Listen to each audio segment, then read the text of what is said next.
Hi hello friends, welcome back to my channel. So ಇವತ್ತು ಇನ್ನೊಂದು special recipe ತೊಗೊಂಡು ಬಂದಿದ್ದೀನಿ ನಿಮಗೋಸ್ಕರ. ಮೋಸ್ಟ್ ರಿಕ್ವೆಸ್ಟ್ ರೆಸಿಪಿ, ಹಾಗೆ ಮೋಸ್ಟ್ ಟ್ರೆಂಡಲ್ಲಿ ಇರೋವಂಥ ರೆಸಿಪಿ. ನೀವು ಗೆಸ್ ಆಲ್ರೆಡಿ ಮಾಡ್ಕೊಂಡಿರ್ಬೋದು.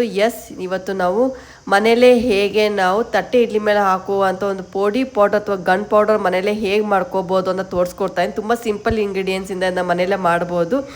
ಬನ್ನಿ, ಇಂಗ್ರೀಡಿಯೆಂಟ್ಸ್ ಏನಿದೆ ಅಂತ ನಿಮ್ಗೆ ಒಂದ್ಸಲ ತೋರಿಸ್ಬಿಡ್ತೀನಿ. ತುಂಬಾ ಹೆಲ್ದಿ ರೆಸಿಪಿ, ಮಕ್ಕಳು ಹಾಗೆ ದೊಡ್ಡವರು ತುಂಬ ಇಷ್ಟಪಟ್ಟು ತಿಂತಾರೆ.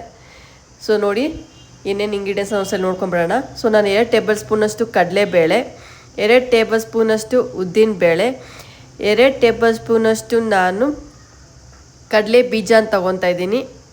ಅದಾದಮೇಲೆ ನಾನು 2 ಟೇಬಲ್ ಸ್ಪೂನಷ್ಟು ಹುರ್ಗಡ್ಲೆ ತೊಗೊತಾ ಇದ್ದೀನಿ. ಇದು ಟೇಸ್ಟಿಗೋಸ್ಕರ ಹಾಗೆ ಒಂದು ಟೆಕ್ಸ್ಚರ್ಗೋಸ್ಕರ ಹಾಕ್ಕೊತಾ ಇದ್ದೀನಿ.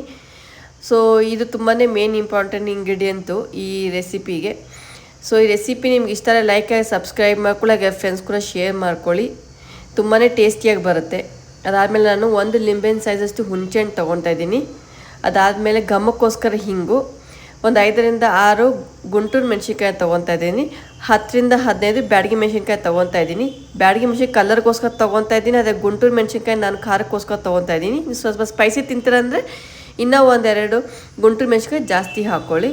ಇದು ನಾನು ಒಂದು ಪ್ಲೇಟಲ್ಲಿ ಮಾಡ್ಕೊಂಡಿರೋಂಥ ಅರೇಂಜ್ಮೆಂಟ್. ನಾನು ನೆಕ್ಸ್ಟ್ ಪ್ಲೇಟಲ್ಲಿ ನಾನು 10ರಿಂದ 20 ನಾನು ಕರಿಬೇವಿನ ಎಲೆ ತೊಗೊತಾ ಇದ್ದೀನಿ. ಹಾಗೆ ಎಳ್ಳು ತೊಗೊತಾ ಇದ್ದೀನಿ. ಕರಿ ಎಳ್ಳು ಅಥವಾ ಬಿಳಿ ಎಳ್ಳು ಯಾರಾದರೂ ನಿಮ್ಗೆ ಇಷ್ಟ ಆದರೆ ತೊಗೊಳ್ಳಿ. 2 ಟೇಬಲ್ ಸ್ಪೂನ್ ತೊಗೊತಾ ಇದ್ದೀನಿ. 2 ಟೇಬಲ್ ಸ್ಪೂನಷ್ಟು ಜೀರಿಗೆ, 1 ಲಿಂಬೆನ ಸೈಜಷ್ಟು ನಾನು ಬೆಲ್ಲ, 1 ಮುಷ್ಟಿಯಷ್ಟು ನಾನು ಕೊಬ್ಬರಿ ತೊಗೊತಾ ಇದ್ದೀನಿ. ಇಷ್ಟು ಇಂಗ್ರೀಡಿಯೆಂಟ್ಸ್ ನಮಗೆ ಬೇಕು. ಮೇನ್ ಇಂಪಾರ್ಟೆಂಟ್ ಇಲ್ಲಿ ಸೀಕ್ರೆಟ್ ಏನಂದರೆ, ಇವೆಲ್ಲನೂ ನೀವು ಡ್ರೈ ರೋಸ್ಟ್ ಮಾಡ್ಕೋಬೇಕು. ಯಾವುದು ನೀವು ಎಣ್ಣೆ ಹಾಕೋ ಅವಶ್ಯಕತೆ ಇಲ್ಲ. ಸೊ ನೀವು ಜಸ್ಟ್ ಡ್ರೈ ರೋಸ್ಟ್ ಮಾಡ್ಕೋಬೇಕು. ಸೆಕೆಂಡ್ ಟಿಪ್ ಬಂದು ಏನು ಅಂದರೆ, ನೀವು ಯಾವುದನ್ನು ಹಾಕೋ ಅವಶ್ಯಕತೆ ಇಲ್ಲ. ಎಲ್ಲನೂ ನೀವು ಗೋಲ್ಡನ್ ಕಲರ್ ತನಕ ಫ್ರೈ ಮಾಡಿದ್ರೆ ಸಾಕು. ನೀವು ಜಾಸ್ತಿ ಹೊತ್ತು ಅದನ್ನ ಫ್ರೈ ಮಾಡಿದ್ರೆ ಅದು ಸೀದೋಗೋ ಚಾನ್ಸಸ್ ಕೂಡ ಇರುತ್ತೆ. ಹಾಗೆ ಅದ್ರ ಟೇಸ್ಟ್ ಕೂಡ ವೇರಿ ಆಗುತ್ತೆ. ಸೊ ನಾನು ಇದನ್ನ ವೀಡಿಯೋನ ಎಂಡ್ ತನಕ ನೋಡಿ, ಯಾವುದೇ ಸ್ಟೆಪ್ನ ಸ್ಕಿಪ್ ಮಾಡಿಬಿಡಿ. ಸ್ಕಿಪ್ ಮಾಡಿದಾಗ ಆ ಟೇಸ್ಟ್ ಹೋಗೋ ಕಲರ್ ಬರೋದಿಲ್ಲ. ಸೊ ನೋಡಿ, ಇಷ್ಟು ಬಂದರೆ ಸಾಕು. ಇದು ಗೋಲ್ಡನ್ ಕಲರ್ ಇಷ್ಟು ಬಂದರೆ ಸಾಕು. ಸೊ ಎಲ್ಲ ಇಂಗ್ರೀಡಿಯೆಂಟ್ಸ್ನು ಈ ಥರ ಡ್ರೈ ರೋಸ್ಟ್ ಮಾಡ್ಕೋಬೇಕು. ಜಾಸ್ತಿ ಹೊತ್ತು ನೀವು ರೋಸ್ಟ್ ಮಾಡೋಕ್ಕೆ ಅವಶ್ಯಕತೆ ಇಲ್ಲ. ಒಂದು 4ರಿಂದ 5 ನಿಮಿಷ ಡ್ರೈ ರೋಸ್ಟ್ ಮಾಡಿಕೊಂಡ್ರೆ ಸಾಕು. ಸೊ ನಾನು ಉದ್ದಿನಬೇಳೆ ಕೂಡ ಈ ಥರನೇ ಮಾಡ್ಕೊತಾ ಇದ್ದೀನಿ.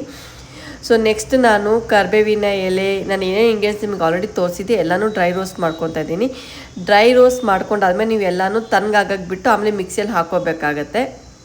ಸೊ ನೆಕ್ಸ್ಟು ನಾನು ಕಡಲೆ ಬೀಜನ ಹಾಕ್ಕೊತಾ ಇದ್ದೀನಿ. ಕಡಲೆ ಬೀಜ ಹುರ್ಕೊಂಡು ಆದಮೇಲೆ ನೀವು ಸಿಪ್ಪೆನ ತೆಗೆದ್ಬಿಟ್ಟು ಸೈಡಲ್ಲಿ ಇಟ್ಕೋಬೇಕಾಗತ್ತೆ. ನೆಕ್ಸ್ಟ್ ಬಂದು ನಾನು ಕರಿಬೇವಿನ ಎಲೆ ಏನೇನಿದೆ ಅದೆಲ್ಲನೂ ಫ್ರೈ ಮಾಡ್ಕೊತಾ ಇದ್ದೀನಿ. ತುಂಬಾ ಟೇಸ್ಟಿ ರೆಸಿಪಿ, ತುಂಬಾ ಟೇಸ್ಟಿಯಾಗಿ ಬರುತ್ತೆ. ಮನೇಲಿ ಒಂದ್ಸಲ ಟ್ರೈ ಮಾಡಿ ನೋಡಿ. ಖಂಡಿತವಾಗಿ ನೀವು ಮನೇಲಿ ಟ್ರೈ ಮಾಡ್ತೀರಲ್ಲ, ಒಂದ್ಸಲ ಟ್ರೈ ಮಾಡಿ ಕಮೆಂಟ್ ಸೆಕ್ಷನಲ್ಲಿ ಹೇಳಿ ನನಗೆ ಈ ರೆಸಿಪಿ ಹೇಗೆ ಬಂತು ಅಂತ. ತುಂಬಾ ಇಷ್ಟಪಟ್ಟು ತಿಂತಾರೆ. 1 ಇಡ್ಲಿ ತಿನ್ನೋ ಬದಲು 2 ತಿನ್ನೋ ಇಡ್ಲಿ ತಿಂತಾರೆ. ಅಷ್ಟು ಟೇಸ್ಟಿಯಾಗಿ ಬರುತ್ತೆ. ನಾನು ಕೂಡ ಮನೇಲಿ ಟ್ರೈ ಮಾಡಿ, ನೀವು ಕೂಡ ಮನೇಲಿ ಟ್ರೈ ಮಾಡಿ ನೋಡಿ. ಸೊ ನೋಡಿ, ನಾನು ಎಳ್ಳು ಈ ಥರ ಹುರ್ಕೊತಾ ಇದ್ದೀನಿ. ಜಾಸ್ತಿ ಹೊತ್ತು ಏನು ಅವಶ್ಯಕ, 2ರಿಂದ 3 ನಿಮಿಷ ಸಾಕು ಎಳ್ಳು.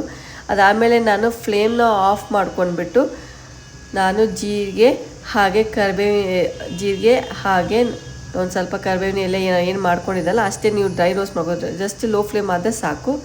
ನೋಡಿ, ನಾನು ಇದೆಲ್ಲ ಫ್ಲೇಮ್ನ ಆಫ್ ಮಾಡ್ಕೊಂಡಿದ್ದೀನಿ. ಜಸ್ಟು ಆ ಥರ ನಾನು ಪ್ಯಾನಲ್ಲಿ ಸುಮ್ಮನೆ ಅದು ಕಡಾಯಿಯಲ್ಲಿ ಏನು ಬಿಸಿದೆ ಅದರಲ್ಲೇ ಇದು ಫ್ರೈ ಆಗೋಗುತ್ತೆ. ಸೊ ನೀವೇನು ಹೈ ಫ್ಲೇಮ್ ಇಡೋ ಅವಶ್ಯಕತೆ ಇಲ್ಲ. ಸೊ ನೋಡಿ, ನಾನು ಈ ಥರ ಕೊಬ್ಬರಿ ಕೂಡ ಈ ಥರ ಬಾಡಿಸ್ಕೊತಾ ಇದ್ದೀನಿ. 1ರಿಂದ 2 ನಿಮಿಷ ಮಾತ್ರ. ಇದು ನೀವು ಜಾಸ್ತಿ ಹೊತ್ತು ಫ್ರೈ ಬೇಕಾಗಿಲ್ಲ, ಸ್ವಲ್ಪ ಫ್ರೈ ಆದರೆ ಸಾಕು, ಡ್ರೈ ರೋಸ್ಟ್. ಸೊ ಯಾವುದಕ್ಕೆ ನೀವು ಎಣ್ಣೆ ಹಾಕೋ ಅವಶ್ಯಕತೆ ಇಲ್ಲ. ಸೊ ನೋಡಿ, ನಾನು ಈಗ ಫ್ಲೇಮ್ ಆನ್ ಮಾಡಿದ್ದೀನಿ. ಸೊ ಅದಕ್ಕಿಂತ ಮುಂಚೆ ನಾನು ಏನೇ ಫ್ರೈ ಮಾಡಿಕೊಂಡೆ, ಜೀರಿಗೆ ಎಳ್ಳು ಏನು ಫ್ರೈ ಮಾಡಿಕೊಂಡು ಅದು ಯಾವುದಕ್ಕೂ ನಾನು ಫ್ಲೇಮ್ ಆನ್ ಮಾಡಿರಲಿಲ್ಲ. ಅದು ಕಡಾಯಿ ಏನು ಬಿಸಿತ್ತು ಅದರಲ್ಲೇ ಅದು ಫ್ರೈ ಆಗಿತ್ತು. ಸೊ ನೋಡಿ, ನಾನು ಗುಂಟೂರು ಮೆಣಸಿನ್ಕಾಯಿ ಹಾಗೆ ಬ್ಯಾಡಗಿ ಮೆಣಸಿನ್ಕಾಯಿ ಎರಡೂ ಈ ಥರ ಫ್ರೈ ಮಾಡ್ಕೊತಾ ಇದ್ದೀನಿ. ಸೊ ನೋಡಿ, ಎಲ್ಲನೂ ಮಿಕ್ಸಿಯಲ್ಲಿ ಹಾಕ್ಕೊಂಡಿದ್ದೀನಿ. ಒಂದು ಸ್ವಲ್ಪ ರುಚಿಗೆ ತಕ್ಕಷ್ಟು ಉಪ್ಪು ಹಾಗೆ ಒಂದು ಸ್ವಲ್ಪ ಅರಿಶಿನ ಹಾಕ್ಕೊಂಡು ಎಲ್ಲ ಇಂಗ್ರೀಡಿಯೆಂಟ್ಸ್ ಈ ಥರ ಮಿಕ್ಸಿಯಲ್ಲಿ ಹಾಕ್ಕೊಂಡು ಪೌಡರ್ ಮಾಡ್ಕೊತಾ ಇದ್ದೀನಿ. ಇದನ್ನು ನೀವು ಪೌಡರ್ ಮಾಡ್ಕೊಂಡು ಇಟ್ಕೊಂಡು ಆರಾಮಾಗಿ ನೀವು ಒಂದು 2 to 3 ಮಂತ್ಸ್ ಯೂಸ್ ಮಾಡ್ಬೋದು. ಆರಾಮಾಗಿ 8 ಕಂಟೆನ್ಸ್ ಇಟ್ಕೊಂಡು ಸರ್ವ್, ಆವಾಗ ನಿಮ್ಗೆ ಬೇಕಾದಾಗ ತೊಗೊಂಡು ಸರ್ವ್ ಮಾಡ್ಕೋಬೋದು.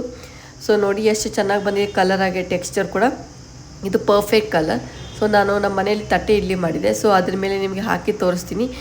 ಅದಕ್ಕೆ ನೀವು ಆ ಚಟ್ನಿ ಪೌಡರ್ ಹಾಕ್ಕೊಂಡ್ಬಿಟ್ಟು ಅದ್ರ ಮೇಲೆ ನೀವು ತುಪ್ಪ ಹಾಕೊತೀನಿ ತುಂಬಾ ಟೇಸ್ಟಿಯಾಗಿ ಬರುತ್ತೆ. ಇದಕ್ಕೆ ಬೆಸ್ಟ್ ಕಾಂಬಿನೇಷನ್ ಬಂದುಬಿಟ್ಟು ತೆಂಗಿನಕಾಯಿ ಚಟ್ನಿ ಅಥವಾ ಕೆಂಪು ಚಟ್ನಿ. ಹೋಟೆಲ್ ಸ್ಟೈಲಲ್ಲಿ ಹೇಗೆ ನಾವು ಚಟ್ನಿನ ಮಾಡ್ಬೋದು ಅಂತ ನಿಮ್ಗೆ ಆಲ್ರೆಡಿ ಒಂದು ವೀಡಿಯೋ ಹಾಕಿದ್ದೀನಿ. ಆ ವಿಡಿಯೋ ನೋಡಿಕೊಂಡು ನೀವು ಆ ರೆಸಿಪಿನ ಟ್ರೈ ಮಾಡ್ಕೊಳ್ಳಿ. ನೋಡಿ ಎಷ್ಟು ಕಲರ್ ಟೆಕ್ಸ್ಚರ್ ತುಂಬ ಚೆನ್ನಾಗಿದೆ. ಒಂದ್ಸಲಿ ರೆಸಿಪಿನ ಮನೆಯಲ್ಲಿ ಖಂಡಿತವಾಗಿ ಟ್ರೈ ಮಾಡಿ. ನಾನು ಮತ್ತೆ ಹೊಸ ವೀಡಿಯೋಸ್ ಜೊತೆಗೆ ಮತ್ತೆ ಬರ್ತಾ ಇರ್ತೆ. Until then take care and bye. ನಿಮ್ಮ ಸಪೋರ್ಟ್ ನನಗೆ ಬೇಕೇ ಬೇಕು. ಸೊ ನಿಮ್ಮ ಸಪೋರ್ಟ್ ಇದ್ದಾಗ ನಾನು ಮುಂದೆ ಹೊಸ ರೆಸಿಪೀಸ್ ತೊಗೊಳಕ್ಕೆ ಉತ್ಸಾಹ ಬರುತ್ತೆ. So until then take care and bye.